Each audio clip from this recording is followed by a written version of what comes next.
Welcome back, ladies and gentlemen. Game number 2 between WhiteRa and Naama. And we did see last game Naama pushing out with that heavy Marine Marauder all-in, coupled with a singular, what was that thing, a Ghost? Yeah, for some nice AMP action. Both players last game actually ended up going for a fast expand, so that was quite exciting. But anywho, let's talk about this game. Vodka is bad for brain. Okay, that's too funny. Yeah, anyways, so yes, going to be game number 2 in this 3-game series between WhiteRa and Naama, and this time we are, of course, on Scrap Station. Scrap Station, yeah, I don't know what to say about it. I liked it, and then I hated it at the same time. When I first started playing StarCraft, StarCraft 2, rather, and do you guys remember how often Baneling Bust occurred? At the very beginning stage, I mean, the beginning stage of the game first starts in beta. Players aren't really 100% sure of, everything that you should be doing, and there's no really ideal at that point in the game. Even professional players, by today's standards, played pretty sloppily. In fact, if you go back and take a look at some of my older strategy videos, you'll see professional level players, such as WhiteRa, doing things that you would never see them do nowadays, just because there's kind of you get to a point where it's a cumulative knowledge. You know what I mean? It's a community. It's a growing knowledge base that you get over time. And yeah, there's things back then the players are doing it where you'd be like scratching your head right now, like that doesn't make any sense. Why would he do that? But anyways, the whole point is that when I first started playing, and I really wasn't, I didn't really have my grips on even still being Diamond, just Baneling Bust destroyed me every single time on this map, but obviously now I know how to deal with it properly, and Scrap Station isn't that much of a concern anymore. But either way, I do like the map. I like commentating on the map, but definitely during the beta I was infuriated by this large ramp and how difficult it was to defend against Baneling Busts. So anyways, right now we can see WhiteRa moving out with this scout, going to be able to actually freely move around the base because that first Marine is yet to be out, or is not yet out. I think that's the proper phrasing of that term. Scooting around in between those SCVs, and actually now it's about time for him to head on home.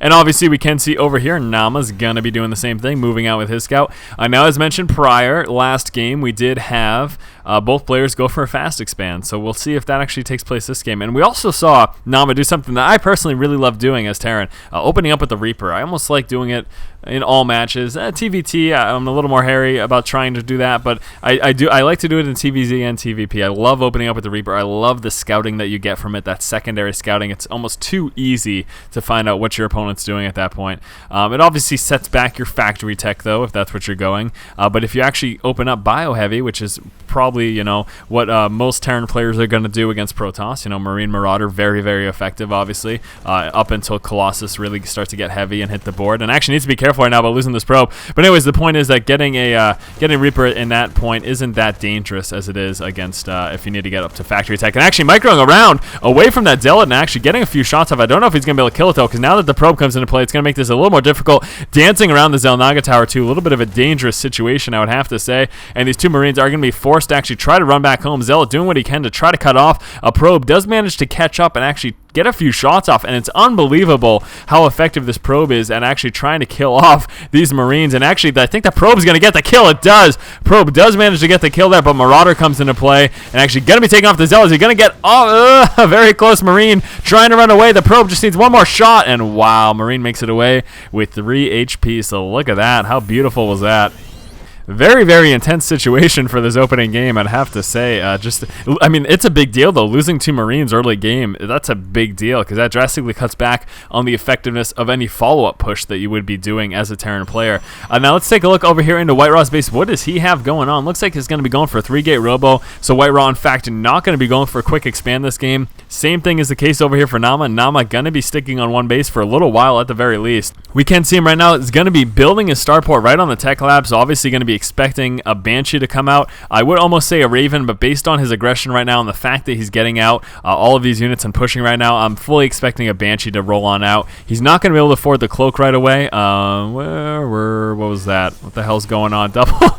I don't know what just happened. I just saw a huge dump in resources, but I don't know where it went. Okay, there we go. So actually starting with the cloak and then going to get the Banshee after. But here comes this push right now. Naama going to be trying to poke on in and do a little bit of damage. I don't think he got any kills there, did he? Did I just completely miss it? No, because he did kill one probe and the one zealot, so that's what it's from. So he poked in, realized he wasn't able to do anything, and decided to head on out. Now we do have this observer coming on through right now, and he's actually going to be scouting the Banshee as it pops out. So there you have it. You can see right now a little bit of research going on inside of that tech lab. Look at that glowing research. Two Marines popping out from around the corner over there. And look at this forward pylon. This is actually really nice. It provides with that vision, also allows him to warp in and cut back on that run distance if he decides to play aggressive. But look at this. WhiteRa is in fact coming out with this expo. Now the thing to realize is that it doesn't look like, no, he is not. Naama does not plan on expanding anytime soon, so he is going to be pushing. He's just going to be going for it. Now, we do have this observer, and again, Naama's going to be fully aware of the fact that this is happening. Now, here we go. First Banshee is out on the board. Yes, it is, in fact, the first. I'm not full of it. So here goes that first Banshee. That cloak is going to be finished relatively soon, and he's going to be able to do a little bit of harassment. Actually, he is heading straight for this. Does he know about that? No, he doesn't, but he's actually going to be passing right by that pylon. That's pretty much a free kill if he decides to take advantage of it, but looks like he's not going to be. He's actually just trying to sneak on through. I'll probably just try to get around and push around this corner to try to do some economic harass. I do have a bunch of stalkers moving about all over the place, preparing to deal with that. Uh-oh, here we go. Going to be taking a few shots here. Does get that cloak down, but the observer is right there, taking a few shots and very close to losing that Banshee. Does manage to push on out into space, away from any danger for the time being. And he actually may just be heading back home. Where is he going with this bad boy? Let's take a gander. Just heading around the map, maybe just looking for any stray units, proxy pylons, anything fancy like that. But here comes the push right now from Naama. Naama going to be heading out right now. He does have this one tank. Siege mode is up, keeping up this constant production. Again, another Rax coming out. So Naama is going for a one base push again. This isn't quite as all-in-y as we saw last game, although I haven't seen him pull. He may pull off SCVs at some point, who knows. But last game we did see Naama go for the all-in. It doesn't look like he's going to be doing that this game, although he is playing very dangerously. He's basically counting on doing a lot of damage right now, and if he does not do a lot of damage to WhiteRa, then he is going to be set back, and he's going to be in a basically a very terrible position.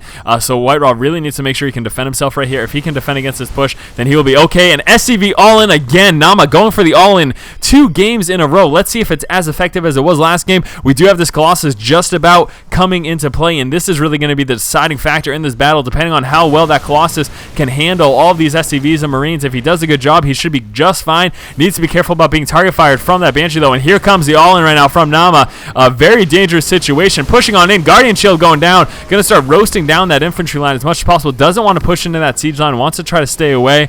It doesn't make much sense. The thing is, though, the longer that WhiteRa can delay this, the worse off Naama is. If Naama doesn't kill him soon, then he is in a very bad position because he has so many SCVs here.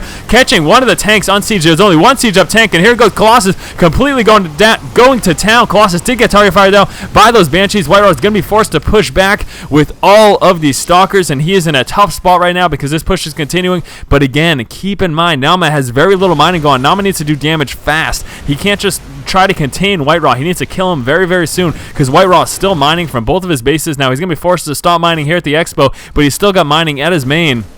So he is not out of the game yet, protecting their probes, bringing them right on the corner, trying to get them within range of those stalkers. He's got some more warpins coming in. He's got another Colossus coming out as well. He still has plenty of mining. Let's take a look at that income tab. Obviously, huge advantage for WhiteRa right now. And again, this is not looking ideal for Naama. Naama could be in a tough spot. He's trying to drop this before the Colossus gets out, but the Colossus just barely does make it. Wants to pull back to safety right now. And again, I've said this like 5 times, but the longer he can delay this, he still gets some mining going down, and maybe even just a little bit. But the longer he can delay this, he could be okay. This isn't necessarily over yet. It is a very dangerous situation. He needs to be very careful again about walking that siege line. It's pretty much the last thing he wants to do. If he can do a lot of damage with this Colossus, he might be okay, but no, the Colossus gets dropped, and Naama gonna continue up this push, and oh no, there is the GG from WhiteRa.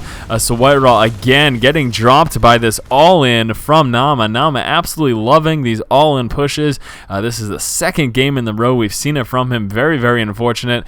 So again, guys, we're in a series between these two players, so we will be moving on to game number 3 in just one moment. And remember, as always, if you like the content, be sure to subscribe to the channel. Keep watching and keep owning.